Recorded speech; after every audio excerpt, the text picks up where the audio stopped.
इस रिपोर्ट की शुरुआत एक सवाल के साथ। क्या कोई भी देश जो ये घोषित करता है कि उसने किसी देश को आजाद कर दिया, ये तब तक माना जा सकता है जब तक कि वो उस देश का सारा सामान सूद समेत वापस ना लौटा दे? तो फिर ब्रिटेन आज तक किस बिना पर यह बात करता है कि उसने भारत को आजादी दी है, जबकि वो भारत की ऐसी हजारों बेशकीमती कलाकृतियां अपने साथ ले गया जो साल दर साल महंगी होती चली गई। भारत के लिए वो बहुत अजीज हैं, बहुत दुर्लभ और बहुत विशेष भी। लेकिन इन सब को नजरअंदाज करते हुए ब्रिटेन लगातार भारत के इन दुर्लभ कलाकृतियों का ऑक्शन कर रहा है, मानो भारत के सीने पर वो हर बार वार करता हो।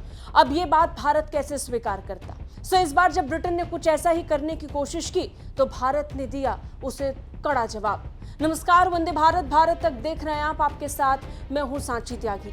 इस बार नागालैंड से ये विरोध की आवाज उठी है क्योंकि ब्रिटेन की एक आर्ट गैलरी में प्राचीन नागा मानव अवशेषों के ऑक्शन की बात सामने आई।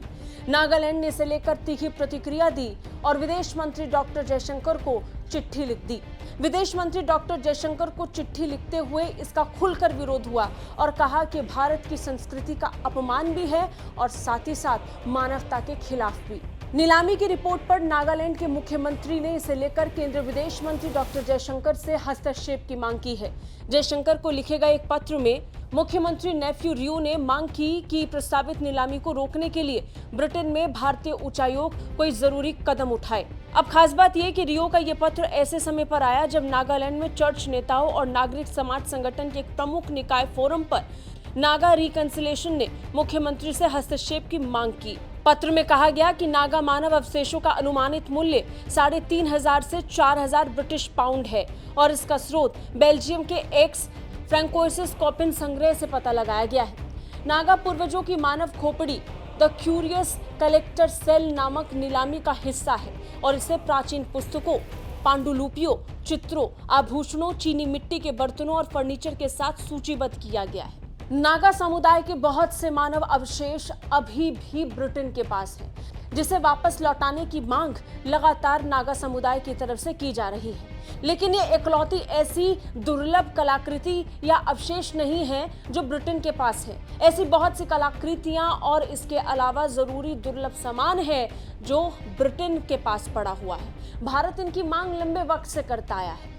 भारत ये कहता आया है कि ब्रिटेन को भारत का सामान लौटाना होगा।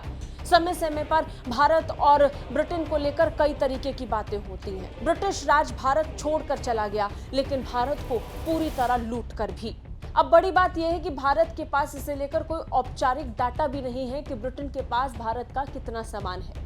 बीबीसी की एक रिपोर्ट के मुताबिक भारत ने लूटे हुए सामानों की औपचारिक रूप से कोई सूची तैयार नहीं की है और न ही इसकी कीमत का कोई सही अंदाजा लगाया गया है। आर्कियोलॉजिकल सर्वे ऑफ इंडिया के एक अधिकारी ने बीबीसी को बताया था कि उनके विभाग के पास ऐसी कोई लिस्ट नहीं है जिसके आधार पर बताया जा सके कि इनकी संख्या कितनी है। अनुमान बताते हैं कि इनकी संख्या हजारों में है। कुछ जगह तो इस बात का भी जिक्र है कि इनकी संख्या 30,000 से ज्यादा है। लेकिन अगर ब्रिटेन द्वारा लूटे गए भारत के खजाने के आंकलन के बारे में बात करें तो ऐसी कई चीजें हैं जो ब्रिटेन के पास मौजूद हैं। उनमें से कुछ का हम जिक्र करते हैं जो सबसे ज्यादा सुर्खियों में रहते हैं और जिनकी चर्चाएं सबसे ज्यादा होती हैं। भारत का प्रत्येक नागरिक ये चाहता है कि ब्रिटेन उसे लौटा दे, जिसमें सबसे पहला नाम आता है कोहिनूर हीरा का।